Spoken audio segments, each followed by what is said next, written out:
14th amendment. लेकिन नाजरीन, जहां पीपल्स पार्टी की बात करें तो कर्जा शुरू हुआ चढ़ना, और नवाज शरीफ साहब की हुकूमत में भी कर्जा, अभी जो हमारे पास फिगर है वो $73 बिलियन है। लेकिन ये यहाँ नहीं रुक रही। 2020 में $110 बिलियन पाकिस्तान पे कर्जा हो जाएगा। अभी हर पाकिस्तान के बच्चे पर अगर कावर साहब 1 लाख से जायद का कर्जा है तो ये 2020 तक पता नहीं कहां का कहां पहुंच जाएगा। हर शहरी ये डिमांड करता है। आपको याद है कर्जा उतारने की स्कीम भी 90s के अंदर पीएमएलएन ने सामने लेकर आए थे खावर साहब। अब कोई स्कीम भी नहीं आ रही, कर्जा भी लिया जा रहा है। अब क्या होने जा रहा है? पाकिस्तान की अवाम क्या मकरूज ही रहेंगे या कर्जा उतारने की तरफ भी आएंगे? अनीका, जब कर्जे की बात आती है ना, पिछले हम देख रहे हैं चंद महीनों से कर्जे की बात हो रही है, जो एक क्वेश्चन आता है हमारे ज़हन में या आम लोगों के ज़हन में, क्या जो हुकूमत वक्त है उस पर किसी तरह की कोई लिमिटेशन या कोई उस पर कॉन्स्टिट्यूशनल जो रिस्ट्रिक्शन नहीं है कि वो एक सर्टन लिमिट से ज़्यादा कर्जा नहीं ले सकते? अगेन मैं आपको बताता हूं कि 2005 के अंदर एक पार्लियामेंट एक्ट पास करती है। उस एक्ट का नाम है fiscal responsibility and debt limitation act 2005। 13 जून 2005 को ये पास हुआ था। इस एक्ट का मकसद ये है कि जो भी हुकूमत वक्त है वो आपके जो जीडीपी है, टोटल जीडीपी, उसके जो है 60% से ज्यादा कर्जा नहीं ले सकती। आम नाजरीन की समझ के लिए कि अगर आपकी जेब में 100 रुपया है तो उस पर आप कर्जा लेना चाहते हैं तो आप उससे 60 रुपए से ज्यादा कर्जा नहीं ले सकते। हुकूमत वक्त जो आज की है, आजकल वो जो एक कॉन्स्टिट्यूशन आपके ऊपर एक्ट की जो एक लिमिटेशन है उसको ही वायोलेशन करके आज हम कर्जा उठा रहे हैं। एज ऑफ नो 60 हम 100 रुपए पे 65 रुपए कर्जा उठा रहे हैं। यानी हमारी जब पिछले दिन में पार्लियामेंट में ये सब एग्जैक्टली इम्बैलेंस हो चुकी है और ये आपका जो कानून है, इस मुल्क का कानून है, उसकी वायोलेशन हो रही है। बहुत सारे लोगों को इस चीज का इल्म नहीं है कि यार ये क्यों हो रहा है। उस पे जो गवर्नमेंट ऑफ द डे, जो आप पिछले दिन मेरी बात हुई डॉक्टर साहब के, उनकी मिनिस्ट्री के लोगों से कि एक ये जो एक्ट है तो आप इसकी वायोलेशन क्यों करते हैं? तो उस पर वो ये कहते हैं क्योंकि हमारे आने से पहले वाली गवर्नमेंट ने इसकी वायोलेशन की थी तो तब इस पे कोई हंगामा नहीं हुआ था। हम हर साल जो नेशनल असेंबली के सामने फैक्ट्स एंड फिगर प्रेजेंट करते हैं कि ये हालात हैं जिनकी वजह से हमें ये कर्जा लेना पड़ रहा है, तो लिहाजा हम ये वायोलेशन हो रही है, हमारे हाथ बंधे हुए हैं। तो ये आम लोगों को समझने की बात ये है कि ये हुकूमत वक्त जो है हमारी, वो एक कानून की वायोलेशन कर रही है। और ये जो हमेशा जो डेट ट्रैप की बात हो रही है ना जी, एग्जैक्टली अगर ये मेरी वही अनिका, ये जो डेट ट्रैप की बात कर रही है, गॉड फॉरबिड अगर ये डेट ट्रैप बढ़ता जाता है जो इस मुल्क का जो फ्यूचर होगा वो फिर इसका अल्लाह ही हाफिज है। जी जी गजनफर साहब, ये तो बच्चों वाली बात हुई ना कि हमसे पहले वाले लोगों ने गलत किया था इसलिए हम भी गलत करेंगे, हमारे पास कोई ऑप्शन ही नहीं। क्या पाकिस्तान को भी वो चाइना वाला मॉडल चाहिए जो कि बड़ा ड्रास्टिक है कि तमाम बॉर्डर्स बंद कर लें, अपने अंदर के मामलात को सीधा करें, उसके बाद फिर बाहर के मामलात को क्या करें? बात ये नहीं, इसमें बहुत सीरियस ये चीज़ है, ये बहुत खतरनाक चीज़ है जो अभी हो रही है। आपका $110 बिलियन हो रहा है 2019-20 में, और इस गवर्नमेंट ने, पीपल्स पार्टी और पीएमएल की गवर्नमेंट ने ये जो $73 बिलियन का डेट आज है ना, इसमें $49 बिलियन इन्होंने ऐड किया है। अब उसके बाद एक और चीज़, मेरी बात आज सुन लीजिए इस चीज़ को, ये जो सीपैक आप बनाने जा रहे हैं ना, इसमें जो मशीनरी आ रही है और जो चीज़ें लगनी है, उससे जो आपका कर्जा चलेगा और जो आपको रिटर्न करना पड़ेगा, अगर ये सीपैक उस फ्रॉस्टी से ना चला, उस स्पीड से ना चला, तो वो भी कर्जा ऐड हो जाएगा। दूसरी बात यह है कि कर्जा लेने के लिए अब जो $22 बिलियन की जो आपने पेमेंट करनी है, तो आपको लगता है कि you will again return to IMF, दोबारा उसके पास वापस जाए। ये तमाम चीज़ें अपनी जगह पे। मुझे तो जो खतरा महसूस हो रहा है, जो मुझे फियर्स हैं, वो ये है कि आज से कुछ अर्सा पहले जब ये जरदारी साहब फ्रेंड्स ऑफ पाकिस्तान के लिए पैसा रेज कर रहे थे और उस वक्त कुछ पैसा रेज हुआ था, आपको अगर याद हो, उस वक्त न्यूयॉर्क टाइम्स में, वाशिंगटन पोस्ट में एक आर्टिकल आया था और उस आर्टिकल की हेडिंग थी कि buy Pakistan news for $100 billion.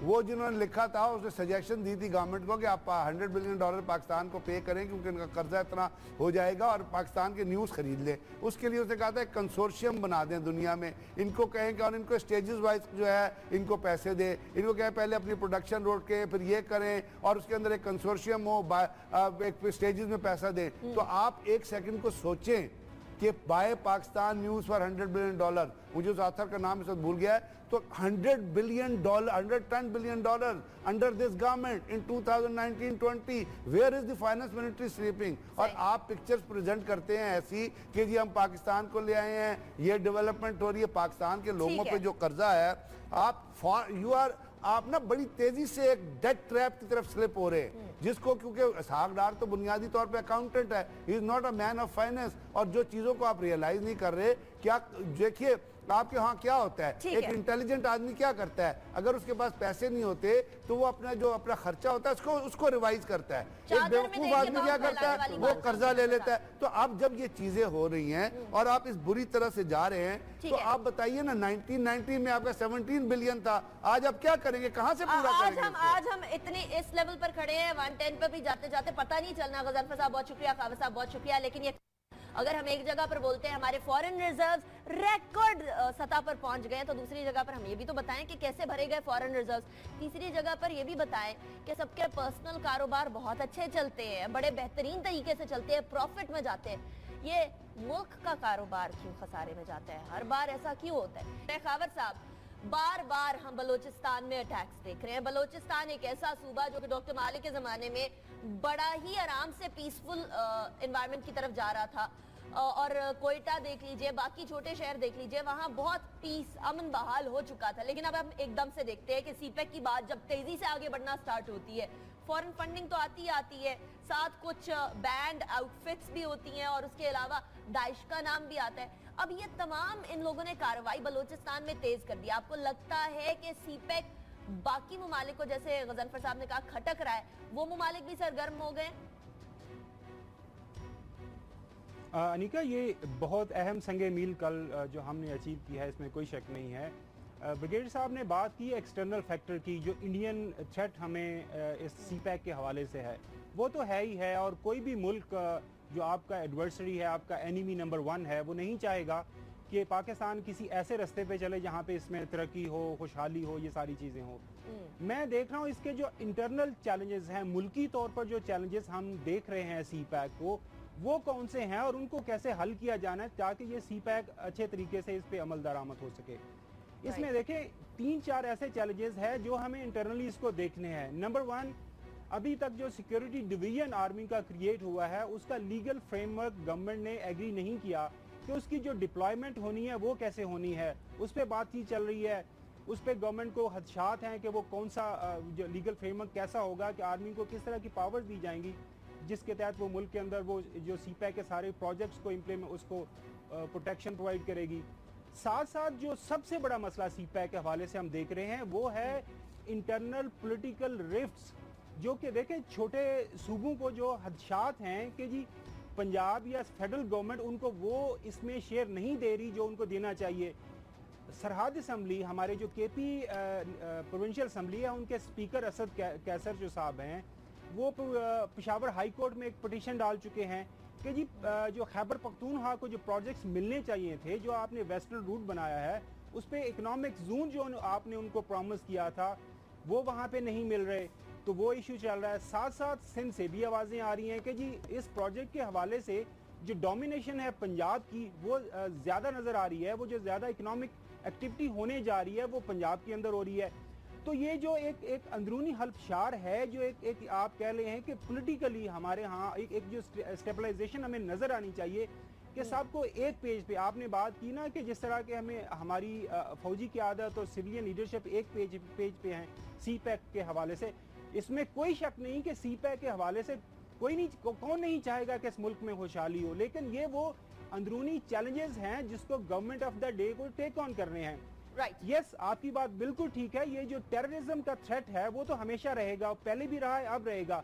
अब चूंकि उनको नजर आ रहा है कि ऑन ग्राउंड पाकिस्तान अब इस पे इंप्लीमेंट करने जा रहा है, लिहाजा इसको पूरे वो जोर के साथ इसको डिस्टर्ब करने की कोशिश करेंगे। ये कोयटा का वाकया, शरानी का जो वाकया हुआ, लेकिन उस पर आप एक चीज अनिका देखिएगा कि गवर्नेंस क्या है। जो पॉलिटिकल गवर्नमेंट है वहाँ पे धमाका होता है, वहाँ पे हेलीकॉप्टर नहीं है। अब हम सुनने में आ रहे हैं कि वहाँ पे एक चौकी बनेगी, वहाँ पे जो है लोगों को वही इमदाद मिल जाएगी और वहाँ पे लोगों के लिए सड़कें बेहतर होंगी।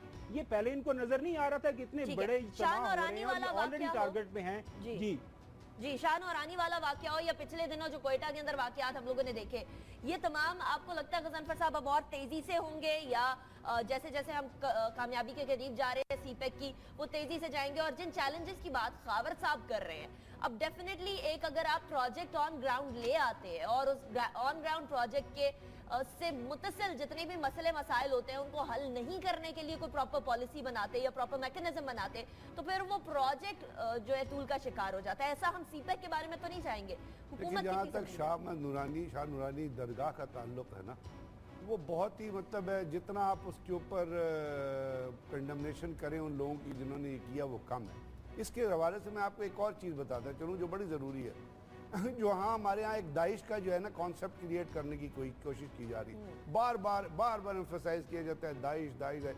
आप अगर पाकिस्तान की तारीख और ख़ास तौर पे जब ये शिया सुन्नी फसादात शुरू हुए थे, जो लश्कर जंगवी बना था, सिपाही मोहम्मद बनी, सिपाही मोहम्मद ख़त्म हो गई, उसको फंडिंग नहीं मिली, लश्कर जंगवी जैसे चल रहा है, अब लश्कर अल आलमी भी आ गया। इनका भी तो आप कॉन्सेप्ट इनकी वो उठा के देखें ना, जो ये प्रोफेस करते हैं वो वही है जो दाइश करती है। तो जब यहाँ पर ये लोग मौजूद हैं तो हम एक फॉरेन इम्प्रिंट्स को लाने की क्यों कोशिश कर रहे हैं? हम क्यों नहीं इससे टैकल कर रहे और क्यों उसको बाहर की साइड के ऊपर रेलीगेट कर रहे? असल में ये टेररिज्म है ना, इस पर बहस नहीं है, टाइम नहीं है डिस्कस करने का, लेकिन अनीका ये सिर्फ टेररिज्म नहीं है, ये बहुत बड़े नैरेटिव की, बहुत बड़े कॉन्सेप्ट की जंग है। और वो कॉन्सेप्ट ये है कि आपको एक टेररिस्ट के तौर पे प्रेजेंट करना है। उसके अंदर सिर्फ इंडिया नहीं, उसके अंदर वो ताकतें भी इन्वॉल्व हैं, वो इंटेलिजेंस एजेंसीज भी इन्वॉल्व हैं जो पाकिस्तान को डिस्टेबलाइज रखना चाहती हैं फॉर देयर ओन बेनिफिट। यहाँ पे मैन पावर अवेलेबल है, यहाँ पे लोग अवेलेबल हैं, यहाँ पे डिस्ट्रैक्टेड लोग अवेलेबल हैं, जो आप कर लें तहरीक तालिबान का नाम लें या लश्कर जंगी या जैसे, तो इस किस्म के लोग हैं जो, और अभी रिसेंटली जमातुल अहरार का एक रॉ के साथ नेक्सस साइन हुआ है, अफगानिस्तान में मुल्ला फजलुल्लाह बैठा हुआ है और NDS की बहुत बड़ी उसमें इंटरफेरेंस है, जो कायदे आजम की ज़ियारत पे रेजिडेंसी पे हुआ था, उसके ताने बाने कारजाई के महल के अंदर जाते थे। हमें इनको तो टेररिज्म से तो हमने लड़ना है, इस टेररिज्म के कॉन्सेप्ट से भी लड़ना है जो हम नहीं लड़ रहे। अब दूसरी बात यह है कि जो कुछ इंटरनल चैलेंजेस है वाकई बहुत बड़े, और वो चैलेंजेस मेरी नज़र में बुनियादी तौर पर इसलिए हैं कि गवर्नमेंट के जो लोग ये हैंडल कर रहे हैं, they are not transparent with people. वो कहते कुछ है और करते कुछ है, और अगर आपने कहना कुछ और करने कुछ की फिजा जारी रखी और ये चिपकलिश आपको नजर आई, तो ये इतना बड़ा प्रोजेक्ट, इसका एक इतना बड़ा जो प्रोजेक्ट है ना, ये फिर कॉम्प्रोमाइज होने का खतरा हो सकता है। कॉम्प्रोमाइज होने की बात करें